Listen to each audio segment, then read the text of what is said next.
Hello. Despite a public uproar on having Lisa on this show a couple of episodes again, we are welcoming back Lisa Hughes to see if she can make us even more sick than she did the first time around.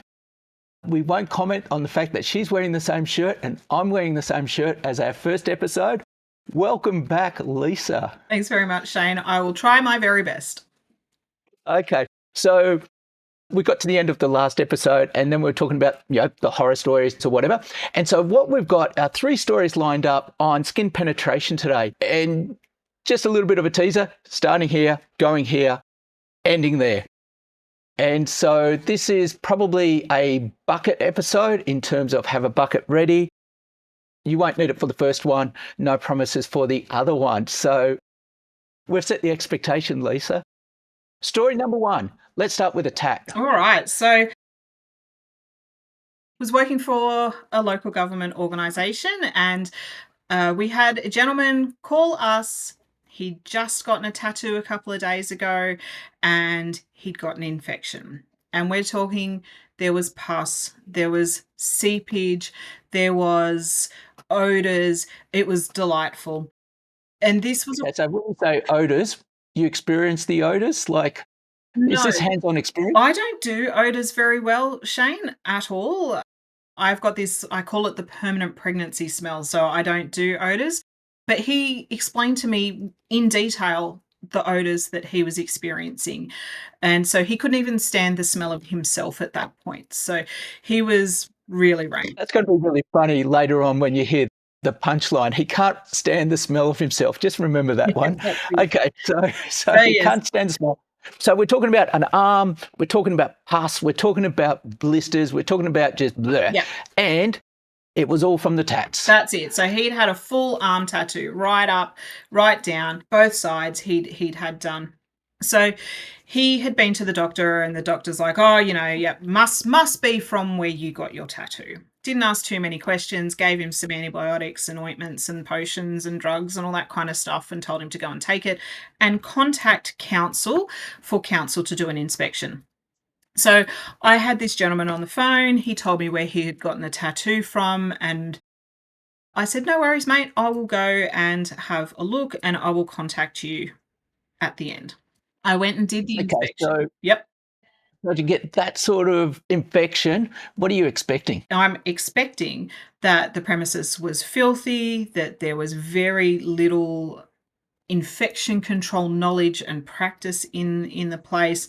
I have done some inspections of some very dodgy tattooists. My first tattoo, when I was a lot younger than I am now, was in probably one of the dodgiest places I've ever been in my entire life. And this was well before I was an EHO. So I thought that we were going into the dark and dingy, you think sort of Breaking Bad's type stuff, bikies and cigarettes and all that kind of stuff. I thought, this is going to be fun. Okay. So where was the tattoo located, the parlour? Are we talking about home? Are we talking about shopping centre? It was in a row of shops on a main street, very busy main road in Sydney. Okay, so your typical tattoo parlour now. That's exactly right. Particularly almost 20 years ago. So this was pretty early on in my career. So as you can, all the EHOs that are listening probably went, well, why didn't you ask a bunch of questions? No, I didn't. I just went, yep, he must be telling the truth and it must be coming from this place. So in I went all guns blazing. That's a little bit of a spoiler there. So anyway, okay, so you walk into this filthy cesspit of a tattoo parlour and you discover... It just smelt of disinfectant. It was beautiful. I walked in, it was light, it was airy, everyone was lovely. You could eat off the floor. It was absolutely immaculate. Okay, but the guy licked it between each one, so... No, so I went through the inspection. He was probably one of the first in Sydney to be using single-use disposable apparatus. So back in the day, you had a tattoo machine that had a cord. It's very weighty and a lot of the old school guys really liked it. Now they sort of look more like a pen, so you don't have the cords that can go over the open areas or anything like that. Back in those days, you could reuse needles. The legislation has changed since then. So you could reuse needles as long as they went through a whole process before they got to the autoclave, and then they needed to be autoclaved. But now they must be single use, thank goodness. But he was using single use everything, including needles, back in those days. Okay, so no smoking gun. No smoking gun. I came out of there going, yep, I'd actually get a tattoo from you. And I'd be, And in fact, you got 15 done while you were there. yeah, well, that's it. But, yeah. Okay, so no smoking gun. You walk out. What's next? Walk out going, right, like the guy had sent me photos, and I admitted that at the beginning. He'd sent me photos and they were pretty gnarly. I'm like, well, so he's not lying. He has got an infection. What's going on? So I get back to the office and I give him a call. And I'm like, mate, I've been out and she's pretty good. Like, there was a few minor things, but in the whole, I can't see, where you got this infection. And, he was pretty cranky. And I just said, all right, look, let's take a step back. When you got the tattoo done, did they give you aftercare? Yes, they gave me aftercare. Right. Did they put any barrier on? It's usually cling wrap, particularly in those days. You've got, second skin and things like that these days. But back in those days, it was Glad wrap. Plug there for Glad wrap. Yep. So okay. Cling wrap. So it was, he goes, yeah, I wrapped it up and I kept it on for a couple of hours and I took it off. I said, okay. I said, cool. So what do you do for a living? He goes, I'm a plumber. I said, all right, did you take some time off work while it was healing? He's like, no, couldn't afford to do that. Needed to go back to work, blah, blah, blah, blah. I said, okay, all right. What did you do to protect yourself whilst you're doing plumbing? He's like, well, nothing. I had a shirt on. I said, okay, did you have a shirt on all the time? He goes, well, no, love, it's summer. It's really, really hot on site. I said, okay. I said, well, look, tell me some of the were you doing like industrial plumbing? And he goes, no, I was out doing houses. I said, okay, no worries. I said, look, tell me a couple of the places that you went. And he goes, oh, probably the worst one I went to was I had to get underneath the house because they had a leaking sewer pipe under there. So I was in with all of their excrement. Water was mixed in with the ground. And I said, okay, did you have a shirt on? No, it was hot. Okay, did you put any protection on your arm? When you say No. no, it was hot, I suspect he didn't say no, it was hot. I could imagine it coming across slightly more colourfully and more forcefully. Absolutely, because he thought I was silly. He was very adamant that he had done nothing wrong and that it was I had not inspected properly and it was old mate at the tattoo parlour had given him an infection. So I had to break it to him in no uncertain terms that he's probably given himself the infection and I'd be going and getting some blood work done because you don't know if the people in that house have any types of hepatitis or anything like that. And you've got a massive open wound on your arm and you've been rolling around in other people's poo. No, there's so many things I find funny about that story. One is your opening comment. He couldn't stand the smell of himself, yet he's happy to roll around in people's excrement and he doesn't think twice about that. Yeah. Two, he rocks up to a doctor with all of this and the doctor doesn't say, hey, dude, I noticed you're a plumber. Have you been, whatever? And then he turns around and goes, wait a minute, the sterile tattoo parlour gave me this infection. Let's just forget about the crap that I've been rolling around in my job. And so you're there then telling him, actually, the bittersweet bit at the end is going, actually, it's probably the crap that you've been rolling in. And I would now go back to the doctor and say, hey, can you give me a whole stack of blood tests? Because apparently rolling in isn't the best thing for my health. It's just like... It mind boggles. Yeah, okay. So that's our starting point. So skin penetration, and we're throwing that one in because quite often you automatically just think that the tattoo person is the evil one. And when you start talking about safety, public safety around tattoos, you automatically go, oh, it's this. Whereas in fact, the after skincare is just as important, possibly more important than what happened there. So lesson number 1, after getting a tattoo, don't roll in shit. Okay. Story number 2. Now, this one I came across the concept years ago when I lived in Malaysia and Thai Pusam. So more than aware of the concepts, but to actually then find out that it's now gone from a religious ceremony to something that happens in a bar was truly bizarre. Okay, so where we're about to head into is suspension. What the hell is suspension? So the easiest way I can visualize it for people is that suspension is just getting a bunch of fish hooks and sticking it underneath your skin like you're caught a fish, and then raising you up on some sort of platform so that you then hang suspended by these ropes and these fish hooks that are in your skin. So you can imagine. And by fish hooks, we don't mean little fish hooks. We mean big fish hooks. Almost like meat hooks, really. If you've ever been in a butcher and have seen meat hooks, that's what it looks like. And we'll possibly put some photos in the videos. My video editor's going to hate this. But you literally got your skin being pulled inches away from your body with these big hooks in it. Yeah. And okay, so in the first place, so where did this story occur? So this story occurred in Sydney many moons ago, because all of my really gory stories happened quite some time ago. And there was a real underground, grungy alternative nightclub that didn't last too long, but was incredibly popular. Okay, so this is a public nightclub which had suspension as an activity. Okay, from an environmental health officer point of view, do you have a registered list of suspension places? Like, was it even on the public radar? No. No.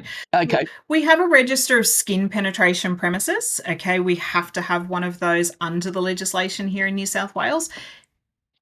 And that suspension falls into that. However, they had done none of their, I don't know, pre-business checks to actually determine what notifications they may have needed to do to council to be able to run these types of events. I'd love to know if there's someone out there who has actually done a, wandered in. So you were talking about inspecting brothels, wandering into one of these places at night just to make sure, hey, has that hook been sterilised? Is that a fresh hook? Are you reusing a hook? Whatever. Yes. Yeah. Okay. So this one underground, and so how did it come across your table? Oh, that's a good question. You're going back into my filing system in my mind. I'm pretty sure it was the police got in contact with us. So people had complained to the police about the venue for a number of different things, and the police were like, this is so outside what we know. Let's contact council. And of course, where all of the weird and wonderful things sort of trickle down to is environmental health. We eventually were notified of it. Yeah, okay. So because there's no immediate dead bodies and people are doing it voluntarily, then it's not a crime. So the police don't know what to do with it. And they're just looking at it going, this is weird and wacky. We'll make it your problem. Yeah, okay. Pretty much. Yeah. Pretty much. So it was an interesting one to get, and we needed to determine what was going on. So we went and did a late night check, and I was absolutely horrified from an environmental health perspective as to what I was seeing. And so how many people, what were you seeing? What was going on? So the nightclub was full. It was super popular, with the alternate set in Sydney, and it was a real place for people with like-mindedness to come together. So it was a really popular venue, run by a very eccentric person. Are we talking doof? Are we talking screamo? Yeah. Are we talking about classical music in the background? No, it was like Depeche Mode. It was dark. It was, it was the music was throbbing. It was, yeah, it was a really, you could feel the bass in your body at the Yes. time. So And just a bunch of people hanging around, so to speak. yeah, hanging around, having a great time. Like, they were loving life, having beers. It was a great vibe. It was a fantastic vibe if you were there not with my hat on. Yes. Okay. And now we get to the people who are literally hanging around. Hanging from the roof. So I was watching these people hanging from the roof, and I'm like, yeah, okay. And then, like, I'm like, well, hold on, you've got basically meat hooks in you. What's going on here? And then you could see the blood. Obviously they've got massive wounds, and it's not just one or two. To be able to not rip your skin, they've got to put lots and lots of these hooks in. So we had a lot of blood sort of trickling from these people. But to enhance the experience for the people that were being dangled, they started to spin them around. And as they started to spin them around, we had a centrifuge effect. So the blood started spraying over all of the people that were underneath them.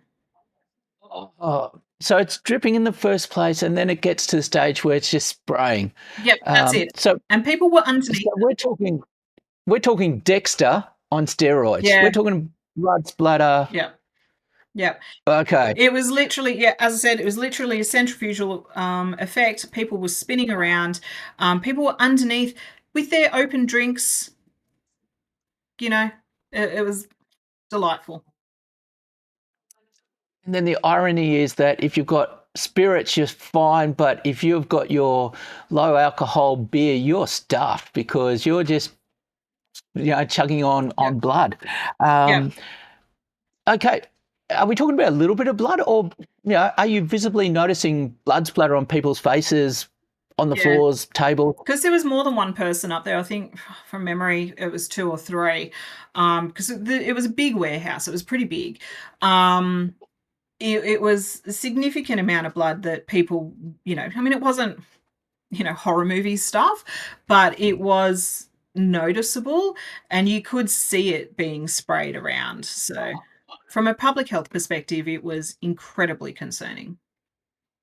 Wow. Okay, so how long did the place last then? You go do your report. What happened after that? It was actually the police that closed it down. We didn't have great legislation back in those days to be able to deal with these types of things. Again, it's changed, but it's still not great. But it was even less great back then. So the police actually closed it down from a liquor licensing perspective, and that's how they shut it down.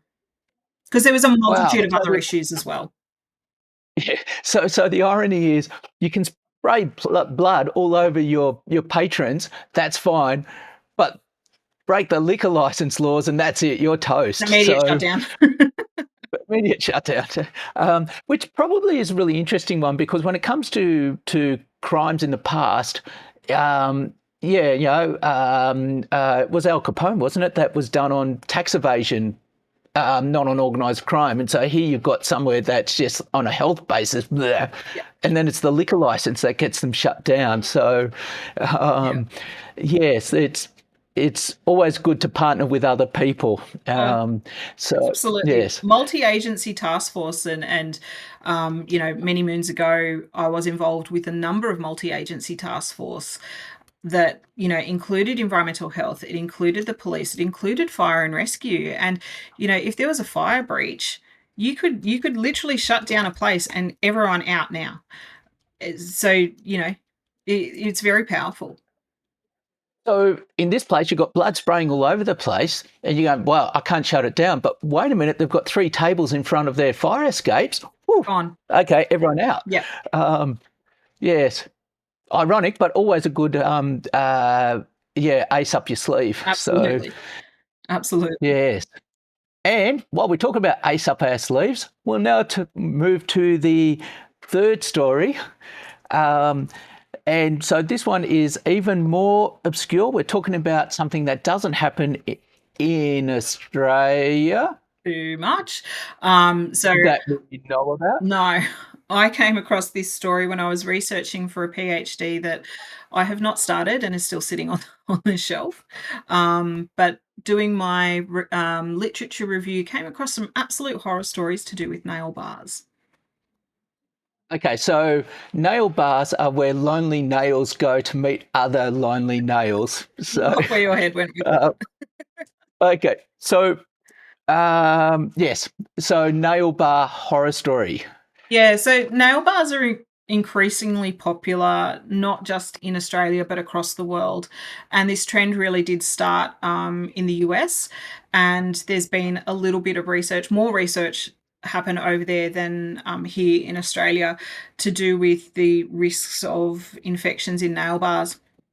Now, nail bars only fall under the Public Health Act if they undertake a skin penetrating activity. Really, in the general population of nail bars in New South Wales, that is only cuticle cutting. So, where they get a particular uh, scissor that's designed to cut cuticles, that is your skin penetration. So that's when you would go in and inspect them under public health legislation. Okay, so we're talking about something that's got zero risk. Okay, it's perfectly safe, and so that's why it's at the tail end of this episode because there's no risk and it's surprise, surprise. Would Okay, be nice. so what's the risk with nail bars then? So nail bars, you have a lot of skin to skin contact, and so our hands are filthy. They are. We use our hands for absolutely everything. So we have a lot of cutting and filing and buffing and things like that when you go into a nail bar.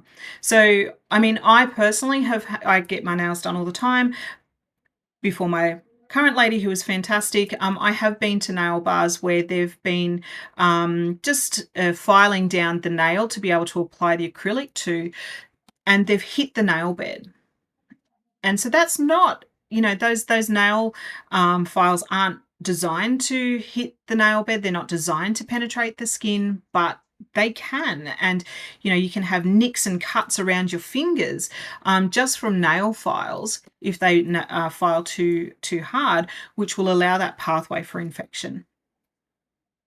Okay, so in one sense, it's sort of like going to a barber and they're using scissors, but you look at scissors and you go, they're designed for cutting, so therefore you need to sterilize them. Whereas this is just filing your nail. It's not coming in contact with your skin. It's not cutting the skin. So therefore, it's zero risk. But the truth is, uh, in inexperienced hands, or even experienced hands, Yep. I guess, you run the risk that you will graze, you will cut, you will break the surface. Yeah, Um, absolutely. And then you've got that pathway for infection. Now, because these particular items are not designed to penetrate the skin, you don't need to put them, or a lot of the times you can't put them through an autoclave, but you don't need to put them through an autoclave. So if you think about, getting your feet cut with some scissors and they just put some disinfectant over it, and then they use those same scissors to cut the next person's nails. If there's any fungal infection, that can be passed from client to client. because as much as we were talking about hand contact, we're actually talking about also feet. Yeah, And yes, okay. absolutely. And so now we're going into the grimier. But yes, whatever's on your hands, whatever's on your feet, and they've now broken the skin of the previous person. Okay, so at this stage, it still sounds minor, little grazes. Yep. Where do we go to from here? So there's been lots of studies in the United States, not so many here in Australia, where there's been an outbreak of infection. And those infections are usually, well, the ones that have been researched, a MRSA, so multi-drug resistant, MRSO, a multi-drug resistant organism. So they're really, really hard to treat. So you think sort of golden staph and along those lines, hard to diagnose, hard to treat, and can lead to you losing your finger in the extreme case. Okay, and it's um, it's all because you're talking about you're making contact with a large number of people. Nowadays, we are getting more and more drug resistant. So if you did just get a minor graze and it's infected, you go home, you put a bit of disinfectant on it, it'll fix itself up. But the truth is that now, because we're getting more and more drug-resistant organisms, it's getting to the stage where, well, wait a minute, one of the primary places for this to potentially spread is at a nail bar, Yeah. as something as trivial as just getting your nails done. And if you've got an inexperienced person who's there just doing one person after the next, that's your magical sequence. Yeah, absolutely. And, in my parents' days, going and getting your nails done in a shopping center was not a thing. It just, in the 80s and 90s just wasn't, there wasn't nail bars around. If you got your nails done, you went to the beautician. However, over the last 20 years, nail bars have become increasingly popular, and the treatments have become less expensive, so they're more affordable. So it opens it up to a range of a whole new demographic, basically. So I know just in my shopping centre, they're now big places. Like they employ a dozen people, Mm, and you just see chair after chair, um, getting feet done or yeah, whatever. And as a guy, I just wandered past. But yeah, it is now really, really big business. You also, at a guess, by the look of the ages of the people there, you're talking about something that's relatively unskilled in terms of you can come in and start working quickly and do stuff. Right up to people who've been in the industry for many years and experience. So yeah. uh, Absolutely. And I mean, the majority of them have got some sort of certificate three in nails through a registered training organization. However, the infection control training is not the forethought of that training. It is actually how to do it is what they focus on rather than infection control. And my guess is that the big research in America has been because suddenly there's been half a dozen random cases of golden staph, and they're trying to go, hey, what was the common cause, and they can link it back. Whereas here, it's likely to happen, but unless someone's actually trying to look for the common cause, it won't be happening. Also, we won't be putting it together. And we're really not researching, what's the practices that are happening within nail bars. We're not looking for common links with infections or whatever. So, yes, And that's if anyone wants to do a PhD, here's a topic on what are the risks, what's the practices in Australia. yeah. Yeah. Absolutely. Um, And in America, it really started because they had a couple of major outbreaks in the 2000s, and that was hundreds and hundreds and hundreds of people. So, Seriously. yeah, yeah. So many hundreds of people were getting these infections. So it was, and that's how it happened. Whereas in Australia, you might get one or two, and they like our population in Australia, I mean, where I grew up, my nearest shopping centre, and I lived in Greater Western Sydney, my shopping centre was 50 minutes away. So it was, people travel in to shopping centres. I live in the Blue Mountains now. My nearest shopping centre is 40 minutes away, so people are coming everywhere. But I've got two GPs within 5 minutes from me. So it may be that these infections are happening, but people are going to different GPs, and the link's not happening. Yes. And it's you know, individual infections are minor, and it's not until you're amputating that a hospital would be going, hey, wait a minute, why are we chopping off so many fingers at the moment? So really, really obscure. So from that point of view, it's a little bit tough because how could you walk into a nail bar and say, hey, this one's a high risk, and this one's a low risk? Uh, yeah. Are there any identifiers? What would you look for? So if you were a potential client, you would be looking to make sure that they are autoclaving the reusable items. So you really want them to open the packet in front of you. The implements in that packet, you want the packet to be just one item per packet. That's what is required for autoclaving. The items need to be, so for those who don't know, this is an autoclave bag. Okay, looks like this, a sterilization pouch, and the items, I'll just use my pen, the items will go into the bag, and you want the items to be just one item in that bag. And you want them to be either broken down to their smallest part, or you want them to be in the open position. But before your items get into that bag, they need to be clean. I have seen cuticle cutters that have been through the autoclave correctly. However, they've still got bits of skin attached to them. So that's not sterile. Yes, you cannot sterilize dirty. No, you can't. So, Absolutely. yeah. So skills and knowledge, and it's hard for a client to really be able to delve into skills and knowledge. But skills and knowledge in reprocessing equipment is really, really important. And you're paying for that service. Ask them. Do you know how to reprocess? Yeah. Do you know how to clean? All that kind of stuff. Have a look. Are they spraying the benches between clients? If not, then that for me is a bit of a red flag. So a lot of the principles of food safety in terms of, cleaning down the benches or whatever. I assume gloves on behalf of staff are now just mandatory.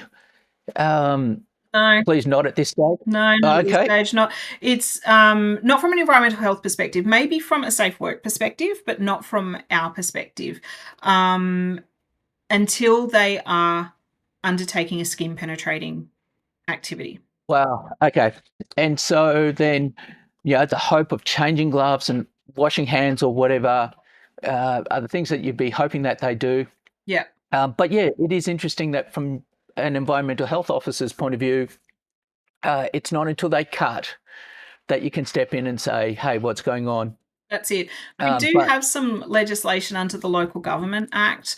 In the table of orders, there is, for beauty salons, clean, a clean and hygienic manner, which are wonderfully loose terms. We can look at them from that perspective, but still we're not going into there's not enough research and knowledge out there at the moment as to what these premises that don't fall under the Public Health Act are really doing, and the infections, the number of infections out there, and the consequences of those infections. We've seen some of those programs that happen after the news where they're running down the street chasing some poor operator because someone's got an infection. But again, the lesson I learnt with the tattooist was ask the question, what did you do before you went, after you went and got your treatment done? Did the question for an EHO, if you get those these coming into you, is, okay, great. What did you do in the next few days? Did you garden? Did you wash up? Did you change your baby's nappy? All of those types of things, because just because they've got an infection doesn't necessarily mean that it came from that premises. Yes. And this is where we pretend to be really, really clever, and that we deliberately topped and tailed the episode with the first one. We went for something that you would expect to be a risk, and it turned out to be what the customer was doing afterwards.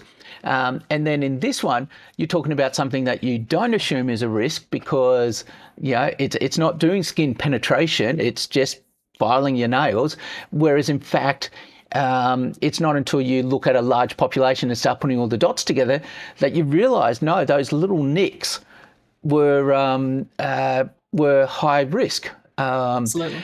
And so from a trying to work out the cause of things, don't jump to conclusions too quickly, and follow the trail, have a bit of fun. So, okay, so yes, the magical world of skin penetration, the fun and games of things that we do voluntarily and involuntarily. Hopefully, yeah, that middle one, a little bit of a horror story.